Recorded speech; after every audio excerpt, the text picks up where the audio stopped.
Good afternoon, my raretors. I know it's been a little spell since you guys last heard from me, but there's a good reason for it. I've been kind of on the busy side. Something should be very obvious is missing here. I did mention I was starting the rebuild of Myersburg. Well, 3/8 plywood top. I wasn't able to reuse the track, rip the hand-laid track, but as you notice, got a new switch engine. And you guys probably heard this one before.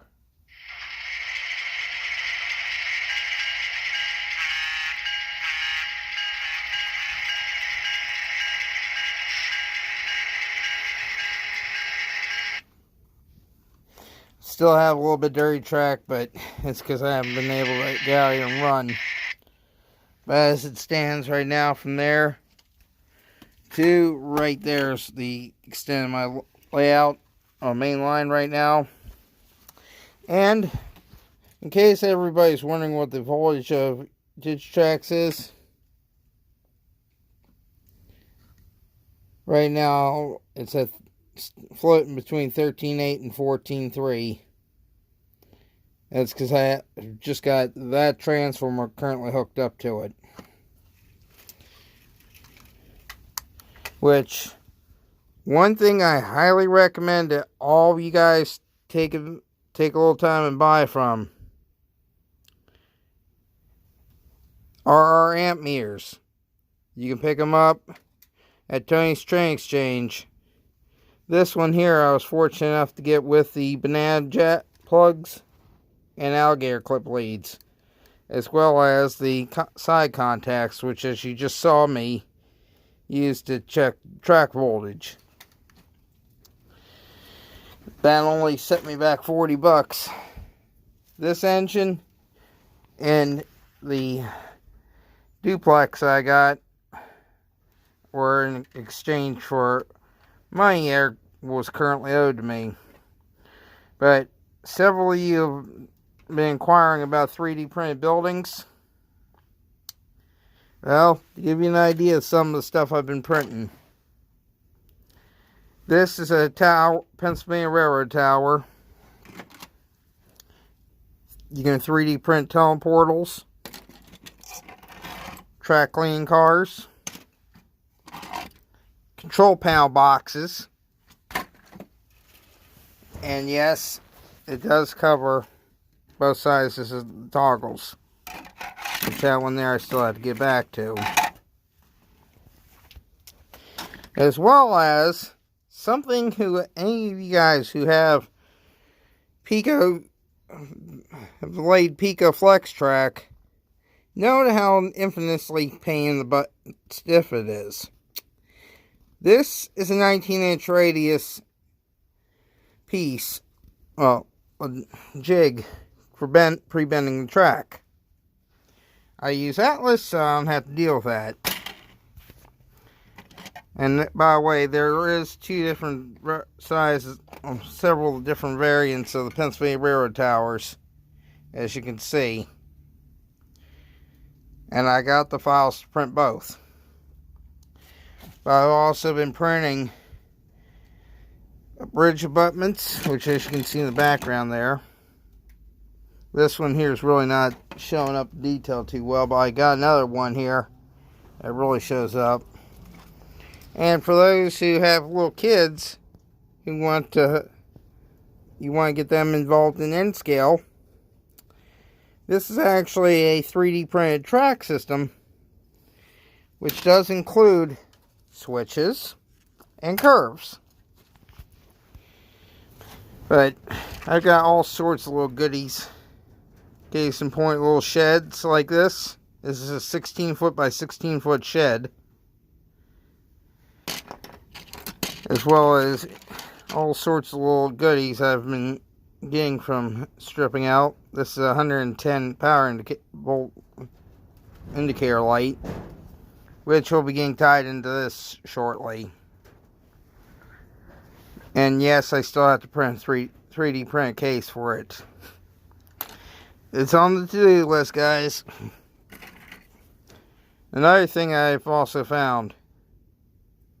Try and find bridge girder detail like that on most of the kits without paying exorbitant fees. And through the miracle of tweaking in a slicer, you can extend it quite easy. This one here is a 40 foot, this is an 80 foot. You can see the difference.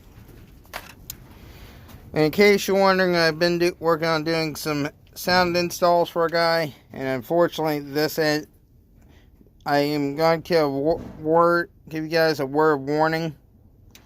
Until TCS gets their little issues with these WoW Steam sound decoders, avoid them. This is the second one I've installed, which I already had the harness hooked up and insulated, wires insulated, as well as the speaker hooked up correctly, and still, it was working for like upwards of 15 minutes, and then all of a sudden, like somebody hit the light switch. The backup light comes on, but nobody's home. No control, not even after a reset. Anyway, enough of that rant. The current plan is to get the remaining portion of this out. And the new design plan I'm coming up with will be a yard. The yard will still be here. The branch line, when I go back similar to what was there, with one key exception, I will not have this as a complete loop anymore. It's going to basically be a return loop. But the way I'm going to configure it is to work off of a switch machine to control the indication. Well, which way the power's set. So, yeah, that's going to be fun. But I've been busy, guys. I mean, between working with my brother with lawn care, which, God, everybody thinks that during this is would be idle. Far from it. I've got quite a few elderly people, which here in Virginia, it's a loophole where I can still do lawn care work for elderly. And also, in a little bit of a further update, because a few videos back, you guys saw me working on these little bobber cabooses. Well, through the miracle of everybody's favorite website, Facebook, I'm a member of the Southern group, Railfan group. One of the guys was showing off some photos.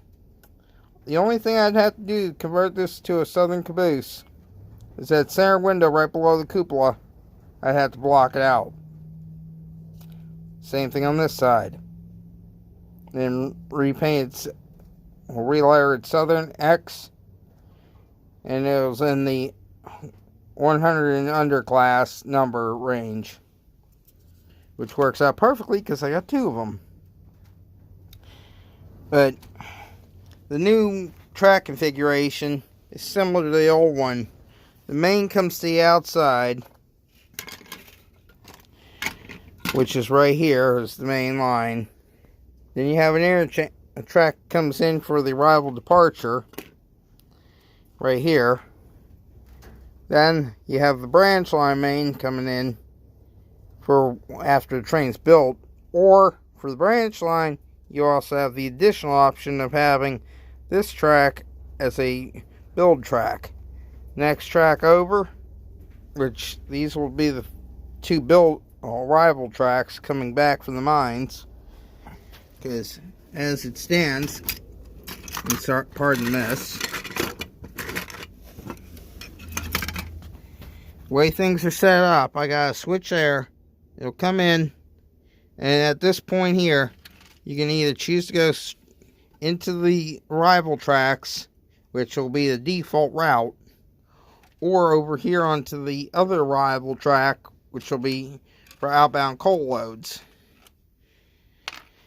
And then from there, the loads will go on further south to the other yard, which you guys have also seen me working on previously, which, as you can see, it's become a catch-all point.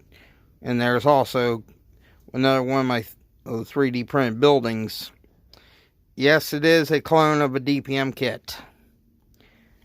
I do also have a power plant in here somewhere, but I have to get back out here and get it hard on the cleaning again. I had it almost straight, but with this whole pandemic going on, it just became another catch-all like everything else.